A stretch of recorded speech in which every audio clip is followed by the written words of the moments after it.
સરકારની સરસ્વતી સાધના યોજના અંતર્ગત ધોરણ 9ની વિદ્યાર્થીનીઓને અપાતી સાયકલની યોજના સરકાર માટે ગળાની ફાંસ બની। વર્ષ 2023ના શાળા પ્રવેશોત્સવ દરમિયાન જેનું વિતરણ કરવાનું હતું એ સાયકલ વિતરણ કર્યા વગર પડી રહી અને હવે સરકારી વિભાગ માટે આ માથાના દુખાવા સમાન સાબિત થઈ રહી છે।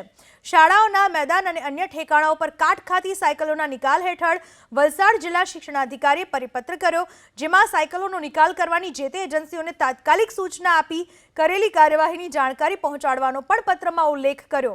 અનુસૂચિત જનજાતિ અને સમાજ કલ્યાણ વિભાગની આ યોજના માટે સાયકલો ખરીદી કરવાની જવાબદારી સરકારની એજન્સી એવી ગ્રીનકોની હતી। જૂરી માનકો પ્રમાણેની સાયકલોના હોવાનો પણ ઉલ્લેખ કરાયો છે। એટલું જ નહીં, કાટ ખાતી સાયકલોના પ્રસારિત અહેવાલથી સરકારની છબી ખરડાતી હોવાનો પણ પત્રમાં ઉલ્લેખ।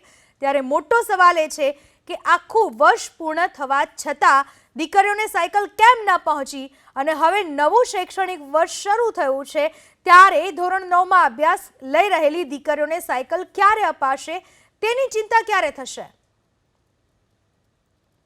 સદર સાયકલો એ આદિજાતિ કે પછી વિકસતી જાતિ જે કચેરીઓ છે એમના દ્વારા આપવામાં આવતી હોય છે, પરંતુ જે તે કંપનીએ ટેન્ડર મળવાની અને ફાઇનલ પ્રોસેસ પહેલાં જ એ સાયકલો ત્યાં મુકાવી દીધી હતી।